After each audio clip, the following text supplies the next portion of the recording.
மதுரை மாவட்டம் அவனியாபுரத்தில் ஜல்லிக்கட்டு போட்டியை முன்னிட்டு வாடிவாசல் மற்றும் விழா மேடை ஆகியவற்றை அமைப்பதற்கான பணிகள் நடைபெற்று வருகின்றன.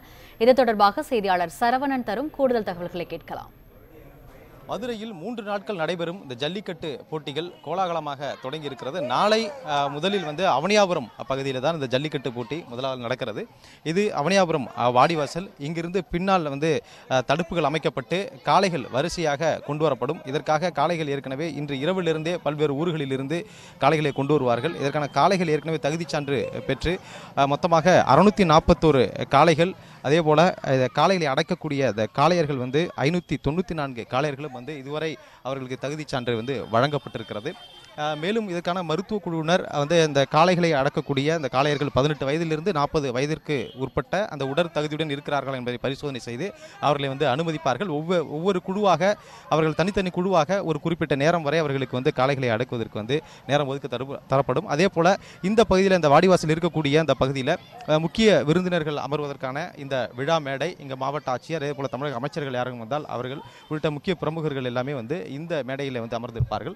அதே போல வாடிவாசலுக்கு இடதுபுறமாக இருக்கக்கூடிய இந்த மேடையில் பரிசு பொருட்கள், அதே போல கண்காணிப்பு குழு, இந்த ஜல்லிக்கட்டுவை நடத்துவதற்காக அமைக்கப்பட்டிருக்கக்கூடிய அந்த கண்காணிப்பு குழுக்கள் எல்லாம் இந்த பகுதியில் அவர்கள் இருப்பார்கள். இங்கே தான் பரிசு பொருட்கள் முழுவதுமே நிரப்பி வைத்திருப்பார்கள்.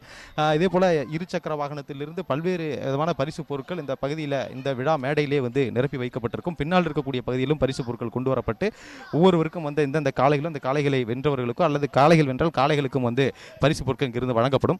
அதே போல இந்த தேங்காய் நார் இந்த பகுதியில், இந்த வாடிவாசல் பகுதியில் இங்கே இந்த ஜல்லிக்கட்டு நடைபெறக்கூடிய இந்த இடத்துல ஒரு 50 அடி தொலைவிற்கு இந்த தேங்காய் நார்கள் கொண்டு போட்டு நிரப்பக்கூடிய அந்த பணி என்பதும் தற்போது நடந்து கொண்டிருக்கிறது.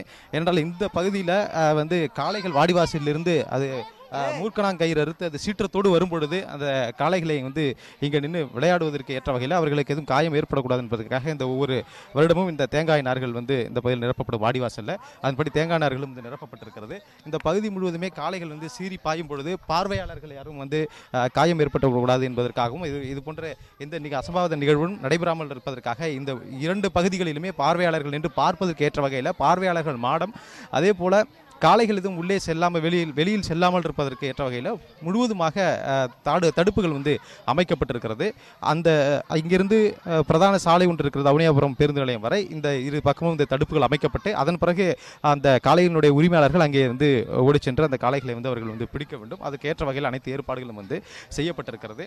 அதே போல காளைகள் இங்கிருந்து சீறி பாயும் பொழுது பொதுமக்கள் யாரும் வராமல் இருப்பதற்காக, அதே போல பாதுகாப்பு வழங்குவதற்காகவும் சுமார் 1000 போலீசார் பாதுகாப்பு பணியில் ஈடுபட இருக்கிறார்கள். இது தவிர்த்து இங்கே மாடுபிடி வீரர்கள் எதுக்கும் காயம் ஏற்பட்டால் உடனடியாக அவர்களுக்கு மருத்துவ சிகிச்சை அளிப்பதற்கு 15 மருத்துவர்கள் கொண்ட குழு தயார் நிலையில் இருப்பதாகவும், அதே போல கால்நடை மருத்துவ குழு ஒரு 5 கால்நடை மருத்துவ குழுவும் இருக்கிறார்கள். அதேபோல காளையில் முட்டி பெரும் காயம் எதுவும் ஏற்பட்டால் உடனடியாக அறுவை சிகிச்சை செய்வதற்கு கூட இங்கே ஒரு அறுவை சிகிச்சை நிபுணர் உட்பட ஒரு மருத்துவ குழுவும் தயார் நிலையில் வைக்க இருப்பதாகவும் மாவட்ட நிர்வாகம் தெரிவித்திருக்கிறது. அது மட்டும் இல்லாமல் இந்த அவனியாபுரம் ஜல்லிக்கட்டை பொறுத்தளவில் இந்த முறை பல்வேறு முன்னெடுப்புகளை உயர்நீதிமன்றம் விதித்திருக்கிறது. அதன் அடிப்படையில் தான் இது நடக்கும் என்றும் தெரிவித்திருக்கிறார்கள்.